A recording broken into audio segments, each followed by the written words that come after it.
Olá a todos, aqui estamos para a última lição, para rever a última lição deste trimestre sobre a mordomia. Aqui ao meu lado tenho a Sandra e eu sou o Luís.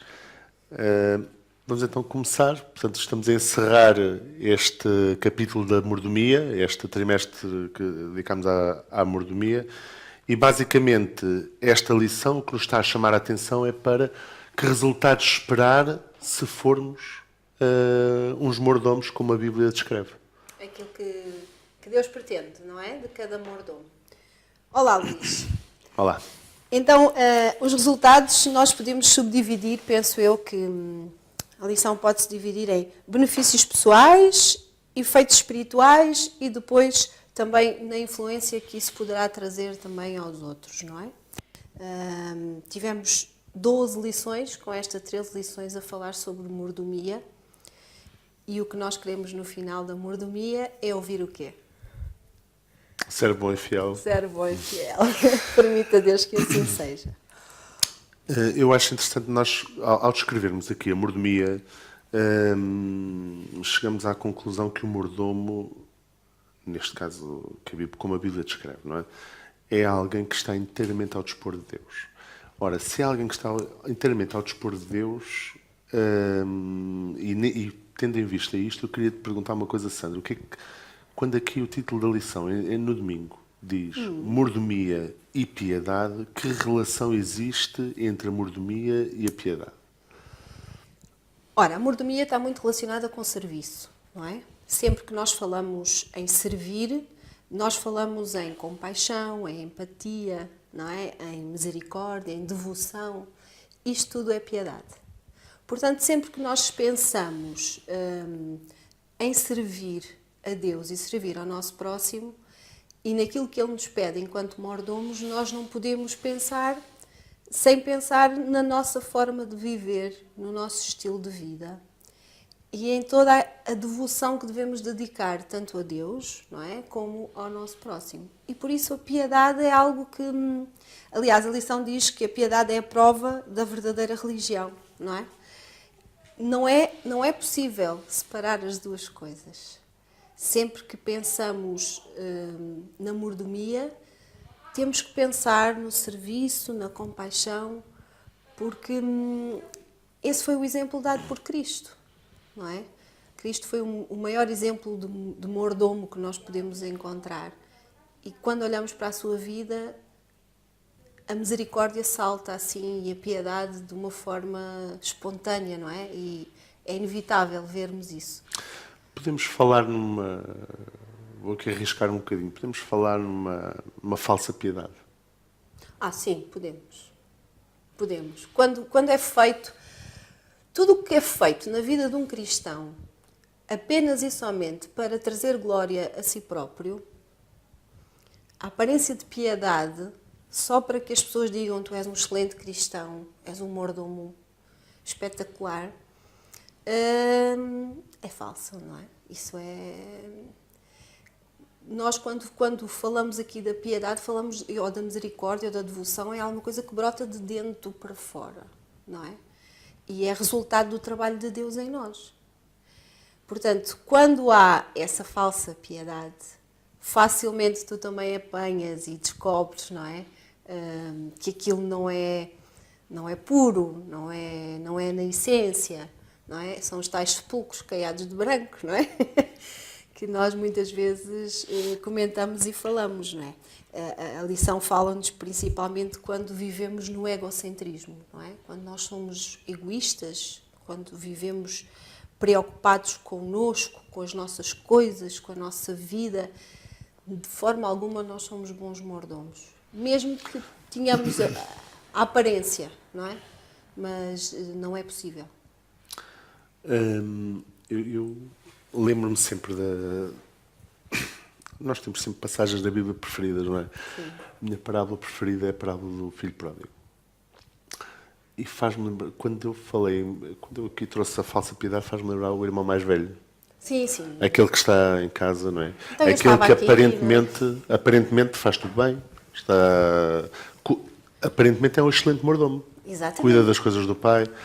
E às vezes também podemos confundir um pouco as coisas, não é? Estarmos como aquele irmão mais velho, a sermos uns mordomos, cumpridores.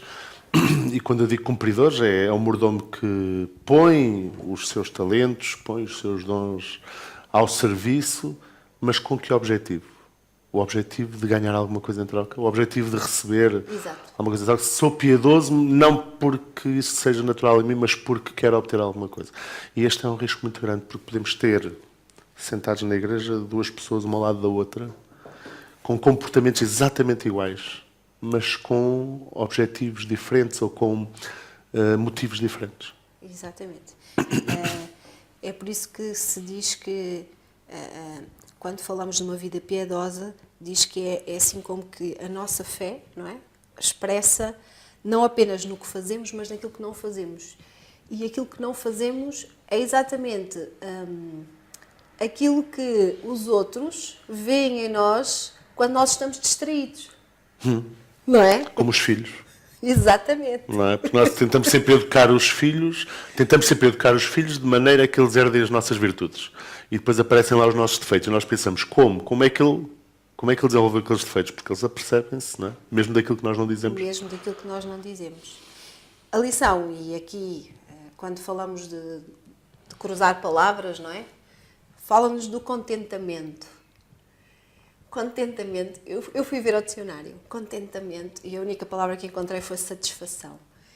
E eu pensei, no mundo que nós temos hoje, Luís, satisfação é uma coisa muito difícil. A questão é quando é que se atinge o grau de contentamento, porque de facto é isso, é no mundo em que nós vivemos hoje. Se há uns tempos atrás um par de sapatos novo dava uma grande alegria, hoje em dia não é nada. Não é assim. E parece que nunca preenche o vazio. Exatamente. Parece que existe sempre um vazio que nunca é preenchido, não é? E depois nós tivemos a oportunidade de ler na lição, não é? Onde é que nós devemos basear o nosso contentamento, a nossa satisfação? E diz-nos que devemos basear-nos na graça de Deus, não é? Devemos estar satisfeitos com aquilo que temos para comer, o facto de termos roupa, o facto de termos... Mas isso é quase contrário àquilo que a sociedade hoje, não é? Pede, porque o ser humano hoje está sempre em busca de mais e mais e mais e nunca há um contentamento total, não é? Estamos sempre à procura de alguma coisa que nos falta, sentimos-nos sempre incompletos, basta olhar para a sociedade em geral, não é? E nós vemos que até as pessoas que são muito ricas, não é? Estão sempre em busca de mais. Estão sempre vazias. Mais qualquer coisa, não é? Não é? O problema é esse mesmo, o problema que nós assistimos à nossa volta, e nós também, é esta dificuldade de nos contentarmos, esta dificuldade de encontrarmos alguma coisa que preencha o nosso vazio. E daí é interessante falar-se na graça.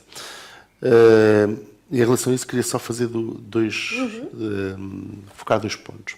No outro dia estava a falar através das redes sociais, estava a falar com uma amiga que não vejo há mais de 20 anos. Tem esta vantagem, as redes sociais.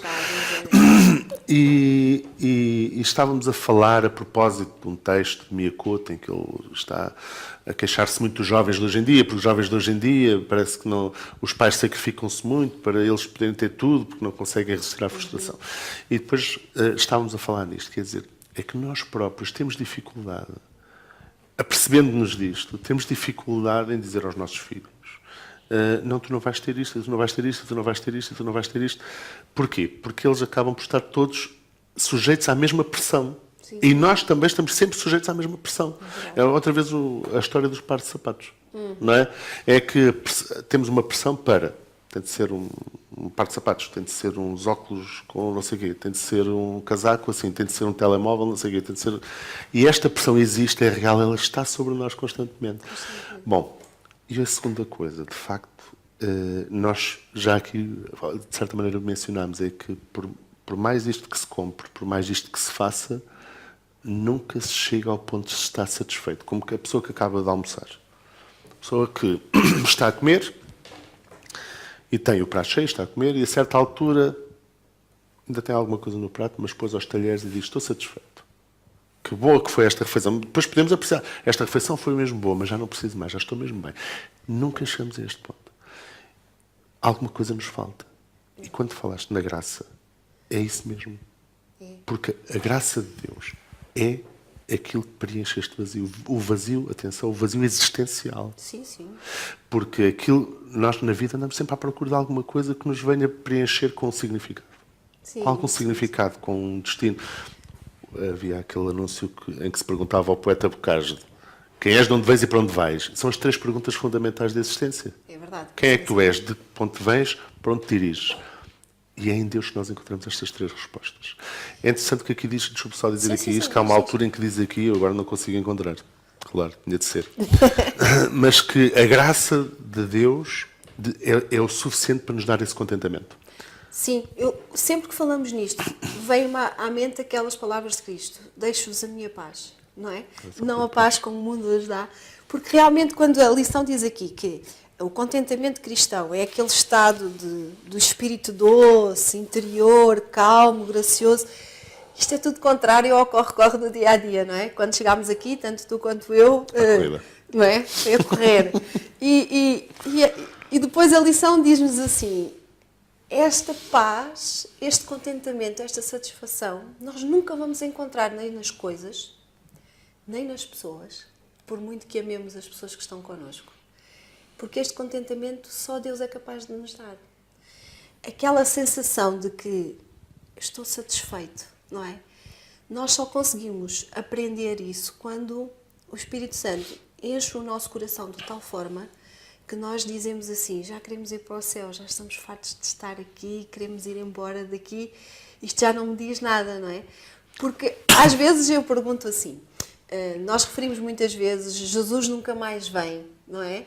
Mas a verdade é que a nossa vida, às vezes, nós dizemos: queria ter isto, queria ter aquilo, e no fundo, quase que nós dizemos: olha, lá ver se Jesus não vem daqui a 1 ano ou 2, que é para ver se eu consigo atingir um certo patamar. E isto nos jovens é muito visível, não é? É muito visível este anseio por... E que é perfeito e que é legítimo, não é? Anseio por mais. E há sempre aquela pergunta que fazemos aos meninos: quando fores grande, o que é que vais ser, não é? E nós devíamos dizer assim: se calhar tu não vais ter tempo de ser adulto, porque Jesus vai vir antes, não é? Mas nunca perguntamos isto, nós só perguntamos. Mas para os jovens também há uma coisa que nós, quando viramos um certo... eu vou falar agora, parece um velho, mas não sou, ainda não sou.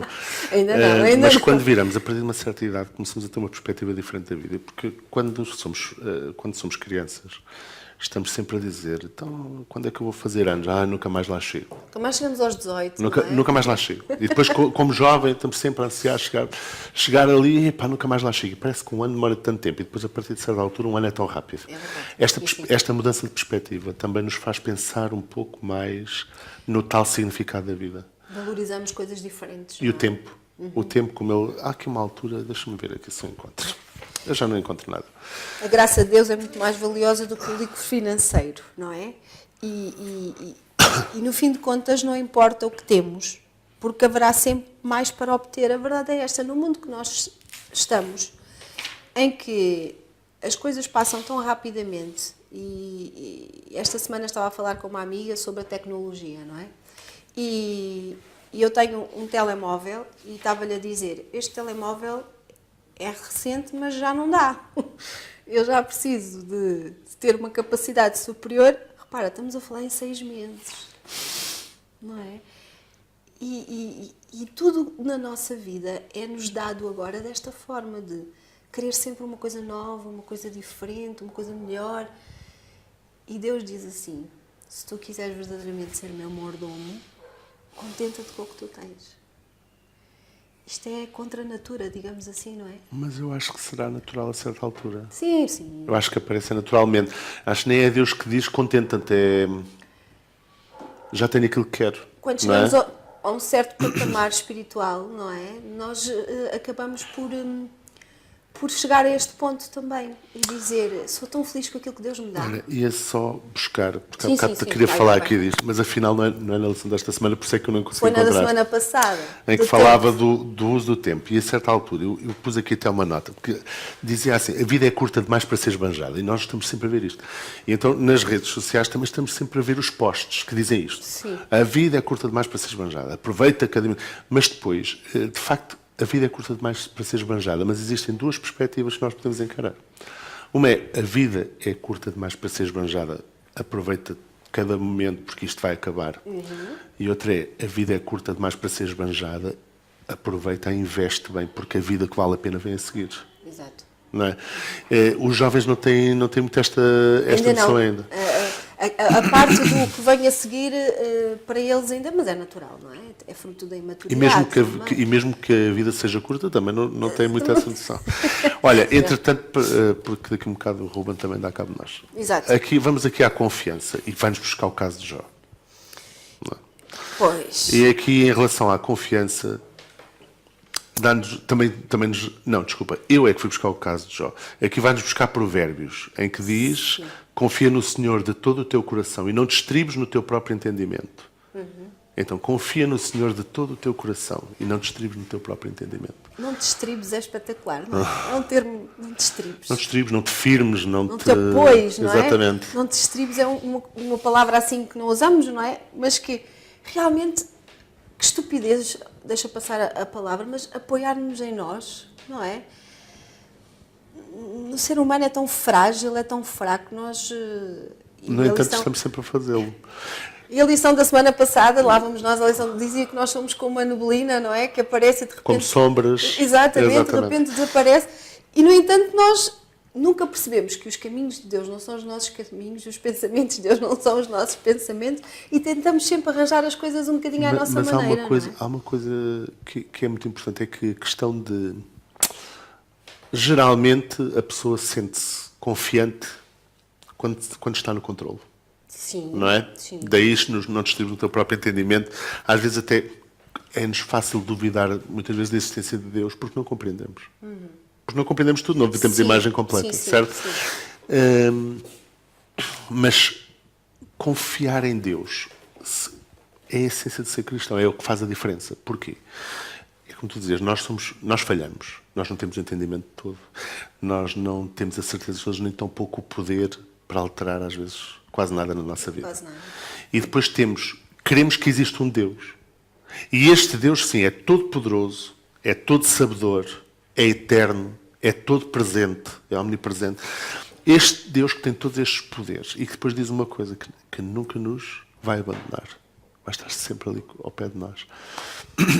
E nós vemos, mesmo quando vemos o sacrifício de Cristo por nós, vemos que Deus também estava ali, naquele nevoeiro, ali, naquela escuridão, estava a apoiar Jesus, mesmo naquele momento onde Jesus não se apercebia. E às vezes nós não nos apercebemos da presença de Deus, mas Ele continua ali a apoiar-nos. Já te aconteceu, queria perguntar, passado um momento de grande tormenta, olhar para trás e dizer, afinal Deus estava ali comigo. Sim. Naquele momento, em si, não perceber bem. Não, mas depois sim. Aqui há uns anos eu tive um acidente de automóvel, um acidente assim, um bocadinho grande. E eu não tive noção, eu não me lembro de nada do acidente, estás a ver, Luís? Não me lembro de nada, não me lembro de bater, não me lembro do carro, não me lembro de nada.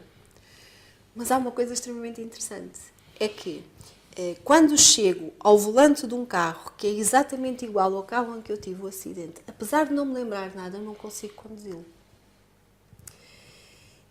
E eu penso assim, Deus foi tão misericordioso comigo que se não fosse só com aquele modelo, se fosse com todos os carros, hoje em dia a minha vida seria muito difícil, não é? Porque a gente precisa de conduzir para todo o lado. E o mais interessante é que quando eu acordei no hospital e perguntei à enfermeira com toda a tranquilidade, eu estou no hospital, o que é que me aconteceu? E ela disse, então você está no hospital e foi um acidente muito aparatoso e foi uma coisa muito difícil. E o que eu senti naquele momento foi, Deus ainda me quer cá. Estás a ver? Foi assim uma sensação. Por aquilo que as pessoas descreviam, apesar de eu não me lembrar de nada, a sensação que eu tive foi, Deus ainda tem um propósito para a minha vida. E isso trouxe-me uma coragem que eu posso te dizer que eu estive 15 dias no hospital, eu não sei o que é sentir uma dor. E eu, todas as vezes que falamos destas dificuldades que a vida eu naquele momento não tinha a noção que Deus estava ali, porque eu não tive a noção de nada. Mas depois eu percebi, Deus realmente protegeu-me de tal forma, não é, que eu não posso esbanjar a minha vida, porque Ele deu-me, não foi bem uma segunda oportunidade, mas Ele deu-me a oportunidade de eu continuar cá, não é? Porque algum objetivo Ele tem. Portanto, eu tenho que o servir. Percebes? É esta a sensação com que eu fico. Esta gratidão acaba por estar na gênese até da piedade que falávamos inicialmente, do contentamento que falávamos inicialmente, não é? Por encontrarmos ali algo mais. Eu queria buscar aqui 2 pontos, posso? Podes? Em primeiro lugar, há aqui um parágrafo que eu achei extraordinário pensar, lê-lo. Deixa-me ver o primeiro, segundo, terceiro, quarto, quinto parágrafo do comentário na lição de terça-feira. Diz assim: é mais fácil confiar a Deus as coisas que não pode controlar. Que nós não podemos controlar. E vemos isto muitas vezes, não é? Porque a pessoa, quando chega a um momento, normalmente em doenças terminais ou outras situações análogas ou piores ou melhores, vê-se as pessoas a agarrarem-se mais a Deus. Naquele momento, a pessoa parece que tem mais facilidade para se agarrar a Deus. Mas é mais fácil confiar a Deus as coisas que não podemos controlar. Neste sentido, não temos alternativa se não confiar nele. Quer dizer, é a nossa única... Nada podemos fazer. E então viramos para ali porque reconhecemos não que somos nós próprios capazes. Mas a verdadeira confiança, procedendo do coração, manifesta-se quando temos de fazer uma escolha sobre algo que podemos controlar e quando a nossa confiança em Deus nos leva a escolher de um ou de outro modo. Não é? Isto é interessante. E mais, é que a própria graça também terá a ver com isto. Sim. Eu vou sempre buscar aqui a graça por causa... Nós, na vida, também é fácil não sentirmos a graça de Deus. Não sentirmos a necessidade de um Salvador. Queria dizer antes assim. Porquê? Porque achamos que está tudo bem connosco e temos alternativas e tudo mais. Mas quando a pessoa chega ao caso do filho pródigo, ao caso do filho pródigo, em que ele diz: eu não tenho mais saída, vira-se para um Salvador. E neste caso era o pai. Vira-se para um Salvador. Vai atrás dele. É difícil, é necessário chegarmos a esse ponto para nos virarmos para um Salvador? Também não. Também não. Também não. Mas às vezes é difícil, sem chegarmos a esse reconhecimento do nosso estado e que não temos outra alternativa, é difícil de facto recorrermos ao Salvador. E depois queria vir buscar aqui um outro ponto que aqui está também. Como é que nós podemos praticar esta questão da confiança? Bem, existem técnicas para praticar a confiança. Sim, existem aqueles jogos da confiança, também. Não é? Que às vezes mas como confiar em em Deus? Porque Deus, e digamos a verdade, Deus não se vê. Pois não. E raramente se ouve, e em circunstâncias muito difíceis de explicar. Como é que podemos confiar num Deus que não vemos, não ouvimos? Bem, temos 2 hipóteses, no meu ponto de vista. Por aquilo que vemos fazer na vida dos outros, não é? E por aquilo que sentimos fazer na nossa. Se bem que, e eu pus nesta ordem por uma razão, é que é assim, quando nós vemos a vida de uma pessoa ser tocada e transformada por Deus, e conseguimos ver o resultado, não é, da presença de Deus e o estilo de vida daquela pessoa alterar, e consegues ter a certeza que foi Deus que interferiu ali, é mais fácil tu dizeres: ele pode fazer o mesmo em mim, então eu vou confiar. Lá está, é tornar visível aquilo que é invisível. Porque é difícil nós confiarmos naquilo que não podemos explicar, não é? Racionalmente, Deus é muito difícil de explicar. Porque eu tenho muitas pessoas que dizem que acreditam em Deus, mas que Deus nos deu cabeça para pensarmos, portanto nós somos capazes de pensar a nossa vida sozinhos. E o próprio pensamento dominante diz-nos que, pela razão, nós não chegamos à prova da existência de Deus, não é? Mas ao contrário. Exato, mas tu repara, é fácil nós depositarmos a confiança em Deus quando temos exemplos, quer sejam exemplos na Bíblia, quer sejam exemplos no teu dia-a-dia, em pessoas com quem tu contactas, pessoas com quem tu vives, em que tu vês Deus a operar ali, não é? E depois sentes, se Ele fez ali, Ele vai fazer em mim também, não é? Só se eu não o quiser ou não o deixar, porque Ele está disposto E há a uma questão com a experiência da confiança, que a segunda parte estavas a dizer também, não é? Pois. Que é, eu experimentei confiar em Deus. E isso dá mais confiança para a próxima vez, não é? Sim. Se eu experimentar confiar em Deus e depois com os resultados dessa confiança terei mais confiança da próxima vez para confiar outra vez em Deus. A própria lição diz que a confiança é uma coisa que nós temos que treinar, não é? E nós também fazemos isso com as pessoas que nos rodeiam, não é? Sempre. Nós Experimentamos. experimentamos, se a pessoa é ou não digna de confiança, então avançamos mais um bocadinho no patamar, não é? E com Deus é exatamente a mesma coisa. A outra palavra que aparece aqui na lição é influência, não é? Isto de a ação que nós podemos exercer na vida de outra pessoa. Isto é uma responsabilidade tremenda. É uma responsabilidade porque a lição começa logo com o Efésios que diz assim: porque noutro tempo eras trevas, mas agora sois luz no Senhor. Para tudo aqui, não é? Será que eu sou verdadeiramente uma luz no Senhor?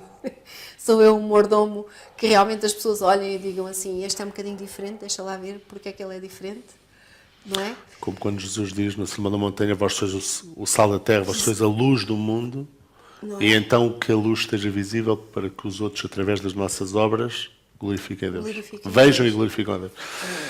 Assim, em tudo nós temos que ter presente isto, o nosso testemunho, a nossa mordomia, quer no nosso tempo, no nosso dinheiro, na nossa disponibilidade, enfim, tudo é visível e pode influenciar os outros. Isto, muitas vezes nós não pensamos nisto, aliás, se nós pensássemos nisto todos os dias seria o ideal, mas com o correr da vida nós não pensamos nisto. Existe uma passagem na Bíblia que diz que nós não devemos ser pedras de tropeço na vida de ninguém, não é? E o que é isto de ser uma pedra de tropeço? É ser uma influência má, não é? É, em vez de ser a luz, arrastar para as trevas. Não é? E quando aqui diz-nos que nós revelamos a Cristo através da prática da bondade e da prática da piedade e da fidelidade, enfim, será que eu realmente estou a revelar Cristo? Acho que no final destas 13 lições, esta é a questão principal. Estou eu a revelar Cristo na minha mordomia, no meu dia-a-dia? E em relação a essa responsabilidade, há aqui uma frase, e eu não posso deixar de pensar nela porque eu sou pai há relativamente pouco tempo, mas aqui diz assim: a nossa mordomia está a ser exibida diante da nossa família. Depois continua, da nossa comunidade, do mundo e do universo, portanto, no local de trabalho, entre os amigos, entre os vizinhos, quando vou ao hospital, quando vou a qualquer sítio. A nossa mordomia está a ser exibida diante da nossa família. E não há ninguém que nos veja tão bem como os nossos familiares, como aqueles que vivem em casa connosco, que estão connosco permanentemente. Conhecem-nos muito bem, não é? A nossa mordomia está a ser exibida diante da nossa família e de todos esta comunidade, depois começa a alargar mais o âmbito. De facto é uma grande responsabilidade, mas a minha questão também é, agora tenho uma pergunta para te colocar, porque falaste que existe uma má influência, uma boa influência, uma pedra de tropeço, uma boa influência. Sim. E uma influência nula. Pode existir uma influência nula? Olha, Luís, para mim uma influência nula é uma má influência. Percebes? Não sei muito bem explicar porquê, mas eu acho que uma pessoa que passa pela minha vida e que não me deixa nada, percebes? Não... Uma má influência ou uma influência nula não me levam a lado nenhum. Portanto, se não me levam a lado nenhum, são as duas iguais. A Bíblia diz-nos que nós não devemos ser mornos, não é? Porque senão vomitar-te-ei da minha boca. Portanto, nós devemos nos preocupar, porque repara, diz aqui, ou és luz ou é trevas, não tem cá meio termo. Não há o cinzento, não é? Ou és branco ou és preto. Cinzento não existe nesta questão. Porque uma influência nula de nada vale. Ou seja, estás a perder tempo. E tu repara, as pessoas que quando nós paramos e pensamos na nossa vida, em pessoas importantes na nossa vida, tu nunca te vais lembrar de uma pessoa que não teve influência nenhuma em ti. Não é? Vais-te lembrar de um professor que de alguma forma te pode ter deixado alguma coisa. Vais-te lembrar, quer seja positivo, quer seja negativo, não é? E há aquela passagem, eu estava aqui à procura, em Ezequiel, não tenho certeza se é aqui, quando fala, é aqui mesmo, quando fala do Atalaia de Israel, em que diz o seu sangue recarrei da tua cabeça. Ele diz aqui, está aqui a dizer, também quando o justo se desviar da sua justiça e fizer maldade, e eu puser diante dele um tropeço, ele morrerá. Não é aqui? Visto que não o avisaste, no seu pecado morrerá, e suas justiças que praticar não serão lembradas, mas o seu sangue da tua mão requererei. Não é? Portanto, esta influência nula, até que ponto é que nós nos podemos convencer de que existe mesmo esta influência nula? Será que existe? Aquele texto que citaste há pouco de Apocalipse, antes foras frio ou quente. Quente, exatamente. O nulo é ser um pouco morno. O nulo olha, não é nem uma coisa nem outra, é uma pessoa insípida, estás a ver? E nós temos que ser o sal, não é? Temos que ser o sal, ou pouco ou muito, mas temos que ser o sal. Não podemos ser insípidos. E uma influência nula é uma pessoa insípida, é uma pessoa que passa e que não te deixa nada. Tem tido a oportunidade, não é? Sim. Isso é se calhar aquilo que mais choca. Eu ter a oportunidade de ajudar outra pessoa, estar ao meu dispor e não o fazer, exatamente, não é? eu ter a oportunidade de falar a outra pessoa sobre Jesus e não o fazer porque se calhar penso, não vale a pena, a pessoa não quer saber, não é? E deixo passar uma oportunidade que para aquela pessoa podia ser a única. Olha, nós há pouco falávamos da piedade e falámos até da falsa piedade. E aqui há uma parte quando diz as palavras que queremos e as palavras que não queremos ouvir. Vem-nos buscar uma parábola, mas eu, mesmo a este respeito, eu vinha buscar era outra parábola, que é muito parecida, para mim é muito parecida com esta, que é a parábola dos bodes e das ovelhas. Sim. Não é? Sim. E é um bocadinho isto também, quando nós todos somos mordomos, uns melhores, outros piores, uns têm um talento e enterram-no, outros têm 2 e multiplicam, outros têm 5 e multiplicam. Mas todos temos, todos somos mordomos, todos temos os talentos. Temos esta responsabilidade. Os talentos e o tempo, que falávamos ali também há bocado. E no final, quando chega o nosso Senhor e vem ver o que se passa aqui, há uma altura em que, e Jesus conta esta parábola, uma parábola pequenininha, também é uma das minhas preferidas. Jesus, quando conta as parábolas, explica tudo muito bem. Sim. Não é? Sim. Fica tudo perfeitamente explicado. Fica tudo claro. E diz que a certa altura virá para separar os bodes para um lado, as ovelhas para o outro. E depois perguntarão, então, mas Senhor, em teu nome eu não fiz isto, e fiz aquilo, e fiz aquilo, e fiz aquilo, e fiz aquilo, e fiz aquilo, e fiz aquilo. Um bom mordomo. Porque fez muitas coisas, não é? Ele fez. Fartou-se de fazer coisas. Um bom mordomo. Mas depois, desculpa, mas eu não te conheço. São as palavras que não queremos ouvir. Eu não sei quem tu és. Não te conheço. E depois vira-se para os outros e diz assim, mas a vocês eu conheço. Mas, de onde é que tu nos conheces? Então, eu estava nu e vestiste, mas tinha fome, tinha sede. Quando? Quando é que te vimos nu? Quando é que... Olha, quando fizeste estes meus pequeninos. A tal influência, não é? A tal influência. O tal serviço que nos é pedido, não é? Não é o muito fazer que dá o bom resultado. É quando é feito com amor de todo o coração, não é? Como diz a lição. Porque a vida de um mordomo é o reflexo da fé que ele tem.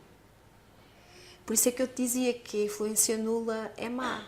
Porque se a minha vida é tão insípida que não consigo trazer nada de bom aos outros, então eu não sou mordomo de nada.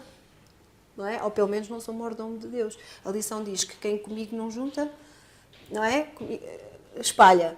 Portanto, nós temos que ter esta noção de que devemos nos preocupar com o nosso dia-a-dia. No final, uma destas duas coisas vai nos acontecer. Ou vamos ser chamados de servos bons e fiéis, ou vamos ser aqueles que Jesus não conhece. Não conheço. Não é?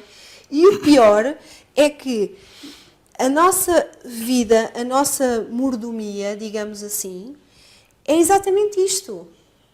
O mordomo, quando começámos a aprender a falar sobre mordomia no início desta lição, poderíamos, algum de nós, ter a ideia de que o mordomo era tudo que estava relacionado com o dinheiro, com os aspectos das posses, não é? Daquela parte financeira.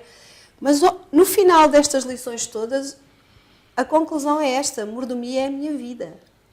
É a forma como eu vivo, é o meu estilo de vida. Eu sou ou não um bom mordomo. Não há E vale a outra pena forma. estarmos conscientes da mordomia.